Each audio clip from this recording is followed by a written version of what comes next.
నమస్తే, నేను మీ జర్నలిస్ట్ శంకర్ని. Welcome to special debate. So గత కొన్ని రోజుల నుంచి మనం చూస్తూ ఉన్నాం మిత్రులారా, ఏం జరుగుతూ ఉంది. తెలంగాణ రాష్ట్ర గీతానికి సంబంధించినటువంటి ఒక రచ్చ నడుస్తూ ఉంది. సో కీరవాణి గారు ఎప్పుడైతే దానికి మ్యూజిక్ అందిస్తున్నారని చెప్పడంతో కొంత తెలంగాణ వాదుల్లో కావచ్చు, తెలంగాణ మ్యూజిక్ డైరెక్టర్లో, తెలంగాణ ప్రేమికుల లోపల కొంత వ్యతిరేకత, నిరసన వ్యక్తం అవుతూ ఉంది. అయితే ఈ కోణంలో నిన్న మొన్నటిదాకా మనము చాలా విషయాల గురించి మాట్లాడినాం. అయితే ఈ కోణంలో నిన్న ఒక వీడియో, సంచలన వీడియో బయటకు వచ్చింది. తెలంగాణ మ్యూజిక్ డైరెక్టర్ ఎవరైతే ఉన్నారో సాయి మల్లిక్ అనేటువంటి తెలంగాణ మ్యూజిక్ డైరెక్టర్ ఒక వీడియోని రిలీజ్ చేశారు. అయితే ఇవాళ ఏదైతే కీరవాణికి పాట ఇచ్చిర్రో, మ్యూజిక్ కొట్టమని ఇచ్చిర్రో, ఇదే బాధ్యతలను కరెక్ట్గా సంవత్సరంన్నర క్రితము ఈ కాంగ్రెస్ పార్టీకి సంబంధించినటువంటి ముఖ్యులు కావచ్చు, రేవంత్ రెడ్డి గారు, వీళ్ళందరూ కూడా ఈ పాటని మీరు మ్యూజిక్ చేయండి అని చెప్పేసి సాయి మల్లిక్ తేజని వారు అడగడము, ఆయన కూడా ఆ పాటని కంప్లీట్ చేయడము, దాని మ్యూజిక్ కూడా ఫినిష్ చేయడం జరిగిపోయిందంట. సో ఆ వీడియో నిన్న రిలీజ్ అయింది. ఇవాళ మన స్టూడియోకి సాయి మల్లిక్ తేజ్ గారిని మనం లైవ్లోకి తీసుకోవడం జరిగింది. వారిని ఒకసారి ఆహ్వానిద్దాం. అసలు ఏం జరిగింది, పాట మరి సంవత్సరంన్నర క్రితము మల్లిక్ తేజ్తో కొట్టించి మళ్ళీ ఇప్పుడు ఎందుకు ఆ మ్యూజిక్ను అది కాదని చెప్పేసి ఇప్పుడు కీరవాణికి ఎందుకు ఇచ్చారు, ఇవన్నిటి గురించి సాయి మల్లిక్ గారితో మాట్లాడదాం. నమస్తే అన్న. నమస్తే అన్న. నమస్తే అన్న. అచ్చా, మల్లిక్ తేజ్. ఓకే, మల్లిక్ తేజ్ అంటే అన్న మీరు నిన్న ఒక సంచలనమైనటువంటి ఆడియో ఒకటి ఆడియోలో మీరు ఏమన్నారంటే సంవత్సరంన్నర క్రితమే నాతో ఈ పాట చేయించారు అని చెప్పేసి మీరు మాట్లాడారు. అసలు ఎవరు చేయించారు ఆ పాట సంవత్సరంన్నర క్రితం మీతోటి అన్న? అప్పుడు విక్రమార్క గారి పాదయాత్ర, రేవంత్ రెడ్డి గారి కాంగ్రెస్ సంబంధించినటువంటి ఒక పాదయాత్ర ఉండే, దానికోసం అర్జెంట్ గా నాకు జే తెలంగాణ పాటని కొన్ని మార్పులు చేర్పులు చేసినారు అందశ్రీ గారు. అప్పుడు చేసి అప్పుడు వాళ్ళ ఆధ్వర్యంలో పాట చేయాలన్నప్పుడు వాళ్ళ కోరిక మేరకు అంతకు నాగరాజన్న నన్ను అడగడం జరిగింది. నేను సంగీతం చేయాలన్నా, మంచిగా మనం అర్జెంట్ చేయాలన్నా అని చెప్పి నాకు పొద్దున ఫోన్ చేసి మనం నైట్ కాల్ ఇచ్చేయాలని చెప్పి వచ్చినప్పుడు నాకు ఉన్నటువంటి పనులన్నీ పక్కన పెట్టి అప్పుడు మనకు ఏం ఆశించకుండా నేను ముందరేసుకొని చేసినాను. ఎందుకంటే గొప్ప పాట కాబట్టి రేపు మనకు మంచి పేరు వస్తుంది, ఇప్పుడు ఎదుగుతున్నాం కదా, ఒక మంచి పేరు వస్తుంది, అంత గొప్ప కవి రాసినటువంటి పాట కదా అని చెప్పి నేను అప్పుడు ఆ పాట కోసం మాత్రం పనిచేసిన అన్న. అప్పుడు నేను ఓ 10 మంది అమ్మాయిలు పెట్టి, సింగర్, మళ్ళీ ఓ మెయిన్ సింగర్ పెట్టి బృందగానం లాగా ఇప్పుడు మన తెలంగాణ తల్లి మెడలో పూలదండ వేసే విధంగా అంత తక్కువ టైంలో అంత ఆ పాటను మన పాత పాటలాగా కాకుండా కొంచెం నాకున్నటువంటి నా స్టైల్లో నేను కొంచెం కంపోజ్ చేయడం జరిగింది.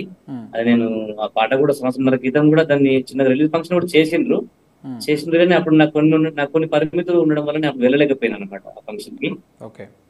సో ఆ పాట విన్న తర్వాత వినక ముందు కూడా నాగరాజన్న కూడా చాలాసార్లు అన్నాడు, అన్న ఈ పాట మళ్ళీ మనము మంచిగా చేద్దాం, ఇప్పుడు మాత్రం వాళ్ళకి అర్జెంట్ కావాలి, మనకు రేవంత్ అన్న, బట్టి అన్న కూడా ఇప్పుడు చెప్పిండ్రు, అలాగే మళ్ళీ ఈ పాటను మన ప్రభుత్వం వచ్చినా లేదంటే మళ్ళీ ఒక వైభవపేతంగా ఆ పాటను రికార్డింగ్ చేసినటువంటి సందర్భం వచ్చినప్పుడు మనమే చేస్తామన్నా, కానీ ఇప్పుడు మాత్రం ఇట్లా అర్జెంట్గా ఇవ్వాలి, కొద్దిగా మనము ఈ పొద్దున నుంచి రాత్రి అంటే మార్నింగ్ 9 నుంచి నైట్ 9 లోపు మనం ఆ పాట ఇచ్చేయాలన్నమాట. అంటే కొత్త కంపోజ్ చేసి పాడించి ఫైనల్ మిక్స్ చేసి ఇవ్వాలి అప్పుడు అన్నప్పుడు నేను దాన్ని సరే అని చెప్పి ఆ పాట మీద ఉన్నటువంటి ఇష్టంతో, గౌరవంతో నేను పనిచేయడం జరిగింది. నాకు ఉన్నటువంటి అన్ని పరిమితమే, సమయం పరిమితమే, బడ్జెట్ పరిమితమే, అసలు బడ్జెట్ అనేది శూన్యం. నాకున్నటువంటి అప్పుడు అంటే నాకున్నటువంటి అప్పుడు కొంచెం నేను ఒక వర్క్ లో ఉన్నా, బిజీ ఉన్నా, కొంచెం అది వదిలిపెట్టి కూడా చేసిన. ఎందుకు చేసిన అంటే తెలంగాణ మన అస్తిత్వం, అది మన పాట, మన సంపద కాబట్టి ఇలాంటి పాటలు నేను చేసే పాట ఒక రోజు ఆపిన పర్లేదు, ఇలాంటి పాటను ఆపకూడదు అనే ఉద్దేశంలో నేను ఆ పాటను చేయడం జరిగింది. చేసినాక కూడా అందశ్రీ అన్న విని అద్భుతంగా చేసినావు నాన్న, చాలా బాగా చేసినావు, నీకున్నటువంటి అసలు నేను ఇంత ఊహించలేదు, నాకు లోపల కొన్ని ఆలోచనలు ఉన్నాయి, ఆ ఆలోచనలు నువ్వు ఆవిష్కరించినావు, అంతమంది అమ్మాయిలు పెట్టి అద్భుతంగా పాడించడం నాకు చాలా సాటిస్ఫై అయిందని చెప్పి ఒక కవి పాట రాసినప్పుడు తనకు అద్భుతంగా వచ్చినప్పుడు చాలా ఆనందపడలేదు కవి. అంటే నేను కూడా బేసికల్ ఒక రైటర్ కూడా చెప్తున్నా, అట్లా ఆనందం నాతో పంచుకున్నాడు చాలా సార్లు. ఈ పాట తప్పకుండా మనమే చేద్దామని చెప్పేసి అన్న కూడా నాకు మాట ఇవ్వడం జరిగింది. రేవంత్ రెడ్డి అన్న, తర్వాత మన అప్పట్లో మనకు ఉన్నటువంటి ప్రస్తుత సీఎం రేవంత్ రెడ్డి గారు, తర్వాత బట్టి విక్రమార్క కూడా మనకి ఇప్పుడు పాట చేసే అవకాశం కూడా ఇస్తానని చెప్పి నాకు నాగరాజు చాలా సార్లు చెప్పిండ్రు. వాళ్ళు కూడా నన్ను ఫంక్షన్ పిలిచిండ్రు, కాకపోతే నేను పోలే, అప్పుడు నాకు కొన్ని పరిమితులు ఉండే కాబట్టి నేను పోలేదు. ఇప్పుడు అన్నిసార్లు ఇంతమంది మాట చెప్పి మన ప్రభుత్వం వచ్చినాక కూడా ఒక సందర్భంలో అందశ్రీ అన్న కూడా నేను సీఎం గారికి కూడా చెప్తున్నా, ఈ పాటను కంపల్సరీ మనమే చేస్తున్నాం అని చెప్పేసి అన్న సందర్భాలు కూడా చాలా ఉన్నాయి. అలాంటి సందర్భం నుంచి హఠాత్తుగా ఇట్లా కీరవాణి గారికి సంగీతం చేపిస్తున్నారు అని అన్నప్పుడు కూడా నేను ఏమనుకున్నా అంటే సరే ఆ, మనకు చెప్పలేదంటే ఎవరిష్టం వాళ్ళు అని చెప్పి నేను ఫస్ట్ నేను చెప్పలేగానే ఊరుకున్నాను. అంటే అప్పుడు వాళ్ళ కష్టకాలంలోనేమో మనం అవసరం పడినాం. ఇప్పుడు అన్ని అట్టహాసంగా అన్ని ఒక వైభవంగా చేస్తున్నప్పుడు అన్ని సమయం ఉండి బడ్జెట్ ఉండి అన్ని ఉన్నప్పుడేమో మనం కనిపిస్తలేము. అంటే ఈ తెలంగాణలో ఇక ఇంతే ఉంటదిలే, మనం ఇంత కొట్లాడి తెచ్చుకున్న తెలంగాణలో కూడా మన మన అవకాశము మనోడు మనకే ఇస్తలేడు అని చెప్పేసి బాధపడ్డా ఊరుకున్నాను. దాన్ని ఒకసారి నేను ఒకసారి పట్టించుకోలేదు. మీరు మీరు చేసినటువంటి ఆ పాటను విందామా అన్న ఒకసారి మనం? విందామా అన్న ఒకసారి మనం పర్మిషన్ తో మీ విందామా ఆ permission తో పాటను విందామా ఒకసారి? ఆ పాటను ఒకసారి విందామని అయితే నాకు ఎక్కడ నాకు బాధ అనిపించి నేను స్పందిస్తున్నా అంటే అది కూడా మీకు కారణం చెప్పాలి కదా. ఉమ్. ఉమ్. ఒకసారి విన్న తర్వాత ఒకసారి మాట్లాడదాం విన్న తర్వాత దాని గురించి. మాట్లాడదాం దాని గురించి రైట్ రైట్. రైట్. రైట్. ఒకసారి అంటే మళ్ళీ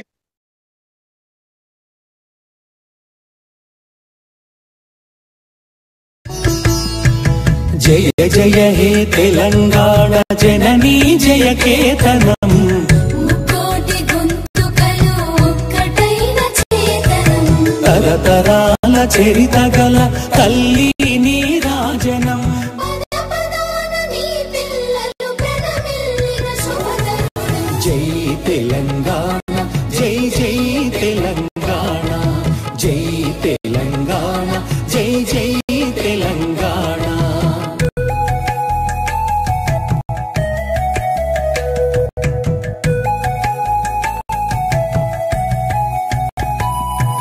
పోతనది పురిటి గడ్డ రుద్రమది వీరగడ్డ గండర గండడు కొమురం భీముడే నీ బిడ్డ సమ్మక్కలు సారక్కలు సర్వాయి పాపన్నలు సవ్వండ వర్ణాల సాహసాలు కొనియాడుతూ ఊరూర పాటలైన మీద సాబు వీరగాథ పాలమూరు పండుగల సాయన్న జై తెలంగాణ జై జై తెలంగాణ జై తెలంగాణ జై జై తెలంగాణ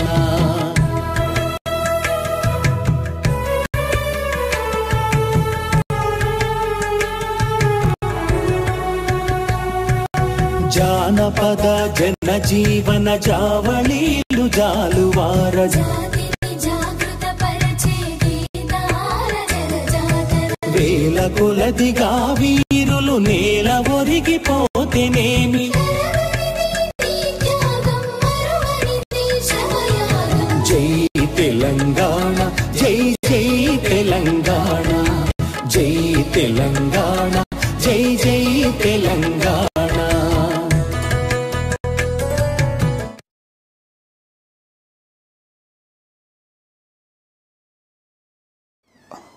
సో మీరు ఇప్పుడు విన్నారన్న ఆ పాటని చాలా అద్భుతంగా ఉంది. అంటే మీరు చాలా మీకు తక్కువ టైం ఇచ్చినా కానీ ఆ తక్కువ టైం లోపల మీరు అద్భుతమైనటువంటి మ్యూజిక్ కూడా అందించారు. మరి ఇంత మంచిగా పాట వచ్చిన తర్వాత ఎందుకు దాన్ని కాదనుకుంటున్నారు వాళ్ళు అసలు? బడ్జెట్ ఇస్తారు, అంత సమయం ఇస్తారు, అంత గౌరవిస్తారు కదా. మాకు గౌరవించుకున్నా పర్లేదు, మా అవకాశం అంటే మా ప్రతిభకు ఒక అవకాశం ఇస్తే అంత ఆయనకి ఇచ్చిన సమయంలో ఇంకొక 5 రోజులు తక్కువనే సమయం ఇవ్వండి, ఆయనకి ఇచ్చిన బడ్జెట్ లో మాకు 2 తక్కువనే ఇవ్వండి. అంతకంటే ప్రేమతో అంతకంటే అద్భుతమైనటువంటి దాన్ని మా గుండెకి అద్దుకొని తెలంగాణ మీరు ఏదైతే రాసిండ్రో మీరు రాసినటువంటి అంటే మీరు కన్న పాపని ఎట్లా లాలించాలనో మన తెలంగాణ కంటే మాకే ఎక్కువ తెలుస్తుంది. అంటే నేనంటే నాకు ఇవ్వకండి, మన తెలంగాణకి ఇస్తే అందులో ఉన్నటువంటి భాషను అంటే తెలంగాణ ఇప్పుడు ఆ జే తెలంగాణ పాటని ప్రతి గాయకుడు ఎత్తుకున్నాడు అన్న మన ఉద్యమ టైంలో. కాబట్టి మనోడికి ఇస్తే అందులో ఉన్న పూర్తి ఆ స్పర్శను మనకు ప్రజలందరూ తెలిసే విధంగా తరతరాలు నిలిచే విధంగా చేస్తుండే అనేటువంటి ఒక చిన్న ఆవేదన. అంటే ఇక్కడ కీరవాణి గారికి అనుభవం ఉన్నది అనే గొప్ప సంగీత దర్శకుడు ఓకే అన్న. ఆస్కార్ గ్రహీతకు మీరు మరొక అందరం ఎక్కిస్తే మీకు ఆస్కార్ కంటే కిందనే ఉంటది ఆయనకి ఈ పాట. మనలాంటి వాడికి ఒకడికి ఈ అవకాశం ఇస్తే వాడు జీవితాంతం గుర్తుపెట్టుకుంటాడు, అసలు వాడి జన్మ ధన్యమైపోతుంది కదన్న. అలాంటి అవకాశం ఇస్తే ఏమవుతుంది, మనోడికి మనం ఒక అవకాశం ఇస్తే అంటే చిన్నోడు ఎదిగితే సంతోషిస్తుండే. అంటే నాకు ఒక్కటే బాధ అన్న, మరి అప్పుడు కూడా మరి కీరవాణి ఎందుకు చేయకపోయా మరి మ్యూజిక్ మీకు అని ఒక బాధ నాకు అంతే. అంటే ఏం లేదన్న, ఇప్పుడు మరి ఫస్ట్ మీ దగ్గరికి ఎవరు అప్రోచ్ అయ్యారు? ఫస్ట్ ఈ పాట చెయ్యాలి అని మీ దగ్గరికి అప్రోచ్ అయ్యింది ఎవరు? ఎవరు ఈ పాట కోసం ముందు అడుగు వేసారు? ఫస్ట్ మీ దగ్గరికి ఎవరు వచ్చారు?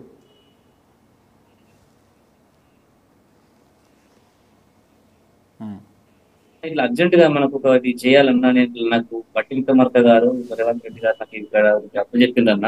నేను ఇట్లా మీ పేరు చెప్పిన, నేను మీతో చేపిస్తాను చెప్పిన, ఖచ్చితంగా మీరు చేయాలన్నా. మనం అంటే మా మధ్యలో ఒక అనుబంధం నడుస్తుంది కాబట్టి తీసుకొచ్చిండు చేసిన. అప్పుడు మన పనులను పక్కకు పెట్టి తను కూడా ఉన్నాడు, నా కష్టం అంతా అన్నది తెలుసు. అప్పుడు నేను ఆ రోజు నేను ఎంత కష్టపడ్డానో, ప్రతి క్షణం ఎంత ఆరాటపడ్డానో, అసలు నేను తినకుండా అసలు క్షణం ఆలోచించకుండా బయటకు స్టూడియో నుంచి బయటకు వెళ్ళకుండా ఎంత కష్టపడ్డా నా పక్కకుండా చూసిండు అన్న కూడా, నాగరాజ్ అన్న కూడా. తనకు తెలుసు నేను దాని నుంచి ఏం కూడా ఆశించలే. కానీ తర్వాత అన్న కూడా నాకు చాలాసార్లు చెప్పిండు, అన్న ఇది మళ్ళీ మంచిగా చేస్తాం మనం, నువ్వే చేస్తావన్నా మనమే చేస్తామన్నా అన్నప్పుడు ఎవరికైనా అన్న ఎదిగేటోడికి అప్పుడప్పుడు ఎదుగుతున్న వాడికి ఈ పాట చేసే అవకాశం నాకు వస్తుందని ఒక ప్రౌడ్ గా ఒక మంచి అదృష్టంగా భావిస్తాం కదన్న. కాబట్టి నేను అప్పుడు ఆ సమయంలో నాకున్న తక్కువ టైంలోనే నేను నాకున్న ప్రతిభను చూపించిన. మన ప్రతిభ అప్పుడు మెచ్చుకున్నారు వీళ్ళంతా. ఈ మన ఉన్నటువంటి ప్రస్తుతం ముఖ్యమంత్రి గారు కూడా మెచ్చుకున్నారని చెప్పిండ్రు, బట్టి విక్రమార్క గారు కూడా మెచ్చుకున్నారని చెప్పిండు, అందశ్రీ అనేది పదే మెచ్చుకున్నాడు. ప్రతి ఒక్కరు మెచ్చుకున్నప్పుడు మరి ఇప్పుడు ఆ పాట మరి అప్పుడు మెచ్చుకున్నారు, ఇప్పుడేమో మన సంగీతం పనికిరాలేదా మరి మీకు అని నేను అడుగుతున్నాను అంతే. దీనికి అంటే మన తెలంగాణ ఆత్మ గౌరవానికి ప్రతిఘటించినటువంటి పాటకి కీరవాణి గారు, ఏఆర్ రెహమాన్ గారు చేయాల్సినంత అవసరం లేదన్న ఈ పాటకి. మన తెలంగాణ అంటే ఈ పాట రాసినటువంటి అందశ్రీ గారు, మల్లిక్ గారు అందశ్రీ గారు మాట్లాడుతూ మన తెలంగాణ దర్శకుడు ప్రేమరాజ్ కాల్ చేసినప్పుడు మాట్లాడుతూ కీరవాణిని తలదన్నటువంటి మ్యూజిక్ డైరెక్టర్ ఎవరున్నారు చూపి, నాకు ఒకరిని చూపి అని చెప్పేసి ఆ రోజు మాట్లాడిన. అంటే ఎవరు తెలంగాణలో మ్యూజిక్ ఈ పాటకు మ్యూజిక్ అందించేంత సత్తా కానీ ఆ టాలెంట్ ఉన్నటువంటి వాళ్ళు ఎవరు లేరా తెలంగాణ మ్యూజిక్ డైరెక్టర్లలో? అన్న నేను ఆ మాట కోసం ఇవాళ నేను బయటకు వచ్చినాను, లేకపోతే వాళ్ళందరన్నా నా గౌరవమే. నేను ఆ గౌరవం అంటే నాకు అవకాశం ఇస్తాను ఇవ్వకున్నప్పటికీ కూడా అది నా వ్యక్తిగతం కాబట్టి నేను ఒక్కరిని దుఃఖపడ్డా బాధపడ్డా వాళ్ళు మాట తప్పిండలే అని చెప్పేసి నా పర్సనల్ ఫీలింగ్ ఎక్కడ నేను బయట పెట్టలేదు. తెలంగాణలో కీరవాణి తలదన్నే అటువంటి సంగీత దర్శకుడు ఎవడు ఉన్నాడు చూపించు, లేకపోతే అప్పుడు పాటలు చేసిన వాళ్ళ అక్కమ్మ కూడా అమ్మమ్మ కూడా, లేకపోతే సీడీలు చేసుకునేటోళ్ళు నా పాట చేసేంత సత్తా ఉందా, ఇలాంటి మాటలు మాట్లాడేసరికి నాకు అప్పుడు కొంచెం నాకు చాలా బాధ అనిపించింది అన్న. అప్పుడు నేను వయస్సుని కానీ అనుభవాన్ని కానీ మేధస్సుని కానీ వీటిని గౌరవించాల్సినటువంటి అవసరం ఇప్పుడు కూడా ఏమున్నదనే ఉద్దేశంలోనే ఒక తెలంగాణ సంగీత దర్శకుడిగా ఒక కామన్ కళాకారుడిగా నేను ఆ మాటతోనే ఇప్పుడు నేను బయటకు రావడం జరిగిందన్న. ఈ మాత్రం మాట్లాడుతున్నాను నేను. అంటే నేను తన సాహిత్యాన్ని కవిత్వాన్ని నేను అగౌరవపరచట్లేదు, అతని మాటను ఆ వ్యక్తిత్వం అంటే అంత గొప్ప మనిషికి అలాంటి వ్యక్తిత్వం ఉండకూడదు అని చెప్పేసి నాకు బాగా అనిపించింది. అంటే తెలంగాణ సంగీత దర్శకుడు లేకపోతే అన్న ఇన్ని రోజులు ఇప్పుడు ఈ జేజే తెలంగాణ అనే పాటకి ఇప్పుడు ప్రభుత్వం ఉంది, నాకు బడ్జెట్ ఉంది, నాకు ఇదంతా ఉంది అనేటువంటి ఉద్దేశంలో ఇప్పుడు వాళ్ళని కోరుకుంటున్నావు కదా. ఇన్ని రోజులు మరి అందశ్రీ అన్న పాటలకి సంగీతం చేసిన వాళ్ళు మరి వాళ్ళు ఏ ప్రాంతం వల్ల తెలంగాణ వాళ్ళు కదా. మరి తెలంగాణ సంగీత దర్శకుడు మాయమైపోతున్నాడమ్మా మనిషి అన్నవాడు ఆ పాటకు సంగీతం అందించడం మరి మన తెలంగాణ కాదా?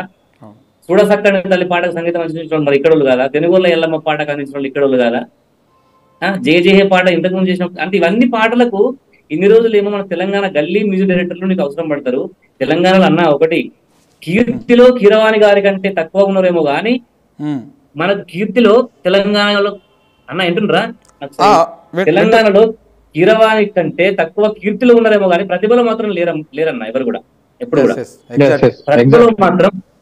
ప్రతిభలో కీరవాణి గారి కంటే అత్యంత ప్రతిభావంతులు మన తెలంగాణలో ఉన్నారు. కీర్తి వేరు, ప్రతిభ వేరు అన్న. ఇప్పుడే వచ్చినటువంటి ఒక సింగరు, ఉదాహరణకు చాలా మంది సింగర్స్ ఉన్నారన్న. ఎస్పి బాలసుబ్రహ్మణ్యం కంటే తలదన్ని సింగర్స్ ఉంటారు, జేసుదాస్ కంటే తలదని అంటే ఒకరు పోతే ఇంకొకరు ఉంటారా అన్న? వాళ్ళు అంటే వ్యక్తి అనేది ఎప్పటికి ఉండరు, వ్యవస్థ అనేది ఎప్పటికి ఉంటది ఇక్కడ. కాబట్టి కీరవాణిని మించిన తలదన్నే మ్యూజిక్ డైరెక్టర్ ఎవరు ఉన్నారని అందశ్రీ అన్న లాంటి మేధస్సు ఉన్నటువంటి ఒక అనుభవం ఉన్నటువంటి ఒక వయస్సులో పెద్దోడైనటువంటి కవి, లోక కవి ఆ మాట మాట్లాడితే తెలంగాణ కవి మాలాంటి కళాకారులకు సంగీత దర్శకులకు అండగా నిలబడతాడు ఒక గొడుగులాగా అనుకుంటే తనే మన ఆత్మగౌరవాన్ని మన యొక్క అంటే మీరు పనికిరారు, మీరు చేతగాని వాళ్ళని చెప్పేసి పక్క రాష్ట్రంలో ముంగట మన దేశం మొత్తం ప్రపంచమంతా చూసే విధంగా ఇవాళ మనల్ని చులకన చేస్తుంటే ఇక పక్క వాళ్ళు మనల్ని హేళన చేయడంలో తప్పే ఉందన్న. అంటే ఒకప్పుడు తెలంగాణ రాకముందు మన భాషను యాసను వెక్కిరించిండ్రు అని చెప్పేసి ఆయననే పాటలు రాసిండు, చాలా మాటలు కూడా మాట్లాడిండు. అలాంటి వ్యక్తి ఇప్పుడు మరి తెలంగాణ వచ్చిన తర్వాత మరి 10 ఏళ్ల తర్వాత ఒక అద్భుతమైనటువంటి పాటకు రూపకల్పన చేస్తుంది ఈ ప్రభుత్వం, దాన్ని హర్షించదగింది. మరి అప్పుడు తెలంగాణను తక్కువ చేసి మాట్లాడితే అంత పెద్ద కవికి అది భావ్యమా, అసలు అది కరెక్ట్ కాదు అని చెప్పేసి ఇప్పుడు అంటే ఆయన వయస్సుని ఆయన అనుభవాన్ని కూడా వ్యతిరేకించేటువంటి వయస్సును అది కాదు, కానీ ఆ మాటకు ఆ వయసునైనా కానీ దేనైనా ధిక్కరించాలన్నటువంటి ఒక బాధ లోపల కలుగుతుందన్న. ఇదంతా కోపం కూడా కాదు, బాధ, ఆవేదన. అంటే తెలంగాణ వాడు మీరు చెప్తా ఉంటే చాలా బాధ అనిపిస్తూ ఉంది కూడా. ఇప్పుడు అందాజం మీరు ఎన్ని పాటలు చేసి ఉంటారన్న? అంటే మీరు కూడా చాలా ఫోక్ సాంగ్స్ చేస్తున్నారు, చాలా ప్రైవేట్ ఆల్బమ్స్ చేస్తున్నారు. మీవి ఈ మధ్యలో రీసెంట్గా హిట్ అయినటువంటి పాటలు కూడా సిరీస్లు కూడా చేశారు మీరు. నేను చాలా చూస్తూ ఉంటాను, మిమ్మల్ని కూడా ఫాలో అవుతూ ఉంటాను యూట్యూబ్లో కావచ్చు, మిగతా ఇన్స్టాలో అట్లాంటి వాటిల్లో. సో మీరు ఎన్ని పాటలు చేసి ఉంటారు మొత్తము ఇప్పటిదాకా? అన్న నేను ఒక ఐదు సినిమాలు చేసిన అన్న. 2 కన్నడ సినిమాలకు మ్యూజిక్ చేసిన, ఒకటి రుణమని స్ట్రైట్ తెలుగు పిక్చర్ కి మ్యూజిక్ చేసిన, ఒకటి శమంతకమణి అని చేసిన. ఇప్పుడు ప్రస్తుతం ప్రవాహం అనే ఒక సినిమా 5 భాషలలో వస్తుంది, దానికి కూడా సంగీతం చేసిన. సంగీతం చేసేటువంటి పరిజ్ఞానం నాకు ఉందన్న. కానీ అవకాశాలు నువ్వు ఇస్తే కదా, అవకాశం ఇస్తే నేను కూడా కిరవాణి అయితే రేపు ఆ కిరవాణి వయసు వచ్చేసరికి నేను కూడా కిరవాణి అయితే, ఇప్పుడు కిరవాణి స్ఫూర్తి తీసుకొని నేను కిరవాణి అయితే తప్పేందన్న. కిరవాణి గారికి కూడా అవకాశాలు ఇస్తేనే మాలాంటి స్థితి నుంచే తను పెద్దవాడైంది. వాళ్ళ బాహుబలి చేసిండు, RRR చేసిండు, ఆస్కార్ అందుకున్నాడు. మా వయసులోనే ఆస్కార్ అందుకోలే కదన్న. ఆయన కూడా గట్లే తక్కువ చిన్న చూపు చూస్తే వాళ్ళ కిరవాణి మీద మీ దృష్టి పడుతుండేనా? మమ్మల్ని కూడా కిరవాణి మార్చండి. మా దగ్గర కూడా నేను ఒక్కడిని కాదు, నాకంటే ప్రతిభావంతులు ఇంకా ఎంతో మంది ఉన్నారు మన తెలంగాణలో. హైదరాబాద్ లో మీరు గల్లీ చూడండి, ఒక్కొక్కరిని కదిలిస్తే ఒక్కొక్క అసలు మీకు ఒక పెద్ద సినిమా మన సరిపడేంత మేధస్సు కూడా మనోళ్ళ దగ్గర ఉందన్న. మనోళ్ళను కిరవాణి గారిని చేయండి, మనోళ్ళను బాహుబలి చిత్రాలకి పనిచేసే విధంగా తయారు చేయండి, ఒక పరిశ్రమలాగా. మనోళ్ళను ఆస్కార్ తీసుకొచ్చే విధంగా మీరు ప్రోత్సహించండి. మీరు ప్రోత్సహించకుండా మీరు గొప్పలు కాదంటే గొప్పతనం ఎవరు ఎప్పుడు చూడాలి కదా. 4 గోడల మధ్య నేను ఏం చేస్తా అనేది ఒక అవకాశం ఇస్తేనే కదా పబ్లిక్ తెలిసేది. అవును, రైట్. ఫైనల్గా ఏం చెప్పదలుచుకున్నారు మల్లిక్ గారు? అంటే ఇప్పుడు మీరు చాలా విషయాలు చెప్పారు. మీరు మాట్లాడుతూ ఉంటే అంటే ఈ అందరి తెలంగాణ సమాజాన్ని అవమానపరిచే విధంగా అయినటువంటి అందశ్రీ లాంటి వాళ్ళు మాట్లాడడం అనేది ప్రతి సంగీత సమాజాన్ని, కళా సమాజాన్ని, తను కవి అయి ఉండి కూడా కవి సమాజాన్ని కూడా అవమానపరిచినట్టే అన్న. అంటే తెలంగాణలో అసలు ఆంధ్ర వాళ్ళకు కూడా మన తెలంగాణ పాటలు కోరుకుంటారు అన్న చాలా మంది. అలాంటిది తెలంగాణ సంగీత దర్శకుడు వద్దంటే అది ఎంతవరకు అసలు సరే నువ్వు చేయించుకో అన్న, అది మీ ఇష్టం, మీ ప్రభుత్వం ఇష్టమా లేకుంటే మీ ఇష్టమా? రేవంత్ రెడ్డి గారు కూడా క్లియర్ గా చెప్పిండ్రు, అది నా ప్రతిపాదన కాదు, అందశ్రీ గారి ఇష్టమే, అది తన అభిప్రాయం మేరకు మేము చేసుకుంటున్నాడని చెప్పినప్పుడు సరే అందశ్రీ గారికి ఒక కోరిక ఉండవచ్చు. అంటే నేను ఇప్పటిదాకా వీళ్ళతో పనిచేసినా కదా, వీళ్ళు నాకు ఇప్పుడు ఎందుకు, నా పాటకు ఇంకా కిరవాణి కావాలి అని అనుకున్నాడు కావచ్చు అన్న. అనుకుంటే చేపించుకున్నాడు. సరే చేపించినాక తను ఏం వివరణ ఇస్తుండే కావచ్చు. తెలంగాణలో కిరవాణి తలదన్ని మ్యూజిక్ డైరెక్టర్ లేడు అని అవమానపరచడం అది మన కవికి, లోక కవి గారికి అది అసలు అది కరెక్ట్ గానే కాదు. అసలు ఆయన వయసుకి కానీ, ఆయన అనుభవానికి కానీ, అతనికి ఉన్నటువంటి ఒక మేధాశక్తికి ఆ మాటకు అసలు పొంతనం లేదన్న. అసలు నేను ఊహించలే తెలంగాణలో అసలు సీడీలు చేసుకున్నట్టు నా పాట చేస్తారా అంటే ఏమన్నట్టన్నా. ఇన్ని రోజులు మరి నీకు సీడీలు చేసుకున్నట్టు చేశారు కదా. ఈ జయ తెలంగాణ పాటను కూడా గత సంవత్సరాల క్రితం మరి సీడీలు చేసుకున్నట్టు చిన్న చిన్న సినిమాలు చేసుకున్నట్టు నేనే చేసిన కదా. మరి అది కూడా ఆ పాట కూడా మరి ఆ పాట అందరికి వినిపియండి. అది మరి అందులో నాకు ఇచ్చిన 12 గంటల సమయంలో నాకేం బడ్జెట్ లేకుండా అంత చేసిన కదా, నాకు బడ్జెట్ ను సమయం ఇవ్వండి. అంతకు మించి నేను చేసి నేను చూపించకపోతే అప్పుడు నన్ను అన్ఫిట్ గా నన్ను మీరు చెప్పండి. నాకు కాకపోతే ఇంకా తెలంగాణలో చాలా మంది మీరు అందరూ మొత్తం మీ చేతిలో అంత సమయం ఉంది కదా, అందరినీ పరిశీలించండి, ఒక 3 పరిశీలించండి. అంత గొప్ప పాట కోసం ఒకటి పెట్టండి, ఏదన్నా వర్క్ షాప్ పెట్టండి, అందరితో చేయించండి. మన తెలంగాణలో ఒకటి మంచి ఫైనల్ చేయండి. అంటే ఇప్పుడు కొంతమంది మీ లెక్క మల్లిక్ గారు, మీ లెక్క ఇప్పుడు కొంతమంది మ్యూజిక్ డైరెక్టర్లు కావచ్చు, కవులు కావచ్చు, కొంత ఈ ఏదైతే అందశ్రీ గారు ఇట్లా మాట్లాడిన తర్వాత కొంత సంచలన నిర్ణయాలు తీసుకున్నారు. కొంత పోస్టులు సోషల్ మీడియాలో కూడా పెట్టారు. ఏమని అంటే అసలైన తెలంగాణ గీతాన్ని, తెలంగాణ రాష్ట్ర గీతాన్ని నేను రాస్తా ఉన్నా, మాదే అసలైన గీతం అని చెప్పేసి కొంతమంది ఇదే మీ తెలంగాణ సామాజిక వర్గం సంబంధించినటువంటి కవులు కావచ్చు, మ్యూజిక్ డైరెక్టర్లు పెట్టారు. మీరు అలాంటి నిర్ణయం ఏమైనా తీసుకోబోతున్నారా? మీరు గతంలో చేసి ఈ పాటను చేయించారని చెప్పారు, మరి ఆ పాటను రిలీజ్ చేస్తారా? లేదనుకుంటే ఇంకా ఏమన్నా కొత్త పాటని మీరు కూడా తెలంగాణ పట్ల ఏమన్నా పాటలు చేసే ఆలోచన ఏమైనా చేస్తా ఉన్నారా? అన్న ఇక్కడ ఒకటి అంటే అట్లా అన్న మనం ఎవ్వరం ఎంతమంది రాసి ఇక్కడ మాత్రం కరెక్ట్ గా మనం ఆలోచించాలి. అలాంటి పాటను ఇంకొకరు రాస్తా అంటే అది సాధ్యం కాదన్న. ఆల్రెడీ జయ జయ తెలంగాణ అనే పాట ప్రజలు ఎత్తుకున్నారు దాన్ని. ఇప్పుడు నేను రాసిన, రేపు అందశ్రీ కన్నా గొప్ప వ్యక్తి రాసినా గానీ ఆ పాటలాగా రీచ్ కాదు. ఇది కూడా గుర్తుపెట్టుకోవాలి. ఇక్కడ మనం పాటను అవమానించకూడదు, ఆ గీతాన్ని మించి రాదన్న పాట. కాకపోతే ఇక్కడ ఒకటి మనం కొట్టాడాల్సింది, ఆయన పాటకు ధీటుగా రాస్తా, ఆయన పాటకు ఇట్లా రాస్తా అని అనడం కూడా అది కరెక్ట్. దానికి నేను అసలు నా వ్యక్తిగత అభిప్రాయం అది, దాన్ని నేను ఒప్పుకోను. రాయొచ్చు తెలంగాణ మీద అనేక పాటలు నేను రాయొచ్చు, ఇంకోటి రాయొచ్చు, కానీ దానికన్నా గొప్ప రాస్తా అనుకోకూడదు. ఎందుకంటే ఒక పాట ఒక్కసారి పుడుతుంది, పుట్టిన తర్వాత దానికి వచ్చినటువంటి జనాదరణ వచ్చినటువంటి సందర్భం వేరప్పుడు. తెలంగాణ ఉద్యమం ఉంది అప్పుడు. ఉద్యమం ఉన్నప్పుడు ప్రజలు ఎవరో మనం ఇస్తే మోసుకోపోలే ప్రజలు పాటని. ప్రతి ఒక్కరు చిన్న పిల్లల కాడికి వాడుతున్నారు, పాఠశాలలో వాడుకోరు, కళాశాలలో వాడుకోరు. ఎక్కడ దుమ్దాం జరిగిన ప్రతి గాయకుడు అప్పుడప్పుడే పుడుతున్న గాయకుడు కూడా పాటలు వాడిండు కాబట్టి ఆ పాటకంత ప్రజాదరణ వచ్చిందన్న. ఇప్పుడు కొత్తగా రాసి నేను అంతకు మించి చేస్తా అంటే అది సాధ్యం. ఎందుకంటే ఇప్పుడు సందర్భం వేరు, అప్పటి సందర్భం వేరు. పాట ఒక పురుడు పోసుకున్నాక అన్ని పాటలు హిట్ కావన్నా. అట్లా ఒక పాటకు ఒక సందర్భం వస్తుంది అంతే. తెలంగాణ ప్రార్థన గీతం అంటే జై జై తెలంగాణ అని అది చాలా మంది ఒప్పుకున్నారు, గత ప్రభుత్వం కూడా ఒప్పుకున్నారు. సరే గుర్తించరా గుర్తించలేదా అదంతా పక్కెట్టండి. ఫస్ట్ మాత్రం వాళ్ళు కూడా రికార్డు చేసిరు కదన్న. రికార్డు చేసినాక జనాలకు తెలిసింది, వేదికల మీద కూడా అందరూ వాడుకున్నారు. ఇప్పుడు మళ్ళీ కొన్ని మార్పులు చేర్పులు చేసి అధికారికంగా రిలీజ్ చేస్తామంటున్నారు. అది గొప్ప విషయమే. కాకపోతే ఇక్కడ ఒకటన్నా, అందశ్రీ అన్న నేను ఒకటే కోరుకుంటా, నేను కొత్త పాట రాసి ఆయనకు పోటుగా తీస్తా ధీటుగా తీస్తా అని నేను చెప్పను. ఇవన్నీ అబద్ధం. అంటే ఎందుకంటే అన్న కోపంలో మనం అంతా మాట్లాడతాం కానీ అది కాదు జరిగే పని. జనం మెచ్చే మాట మనం మాట్లాడాలి. నేను తెలంగాణ కోసం, తెలంగాణ తల్లి కోసం నేను ఒక పాట రాస్తా, కానీ దానికి పోటీగా ధీటుగా నేను రాసిన అవసరం లేదు నాకు. ఎందుకంటే ఎవరి పరిధి వాళ్ళదే, ఎవరి మేధాశక్తి వాళ్ళదే. రేపు నేను రాసిన పాట, నేను ఒక పాట రాసిన, మా జగిత్యాల జిల్లా మీద ఒక పాట రాసిన, ఆ పాట రాసినప్పుడు అదే అందశ్రీ అన్న నేను జగిత్యాల జిల్లా మీద రాసిన అంత గొప్పగా రాయని అన్నాడు ఓపెన్ గా. అంటే ఎందుకు అన్నాడంటే ఒకసారి జనాలు దాన్ని ఎత్తుకున్నారు. ఒకవేళ తనకంటే గొప్పగా రాసినా గానీ దాన్ని ఎత్తుకోరు సందర్భంలో. పాటకు సందర్భం వస్తుంది కాబట్టి నేను అట్లాంటి ప్రయత్నం నేను చేయను. నేను రాస్తా తెలంగాణ కోసం, గతంలో రాసిన, మళ్ళీ రాస్తా కవిగా. చాలా మంది కూడా రాస్తారు, కానీ దానికి పోటీగా ధీటుగా అనేకంటే నువ్వు అందశ్రీ అన్న నుంచి ఒకటి కోరుకోవాలని మనం. అవకాశం ఇవ్వలేదు, ఇచ్చిండు అనే విషయాన్ని ప్రజలు గమనిస్తున్నారు. అంటే తెలంగాణ వాళ్ళు ఉండగా ఇంత అవమానిస్తున్నారు, ఆంధ్ర వాళ్ళకి అవకాశం ఇస్తున్నారు అనేది ప్రజలు గమనిస్తున్నారు. ఏదైనా ప్రజలు గమనిస్తారన్న సమయం వచ్చినప్పుడు అది మనకు చెప్తారు. కాలం, ఇప్పుడు అన్న కూడా అంటాడు కాలం సమాధానం చెప్తుంది అంటాడు ప్రతిదానికి. కాలం ప్రజల చేత సమాధానం చెప్పిస్తుంది ఒక సందర్భం వచ్చినప్పుడు.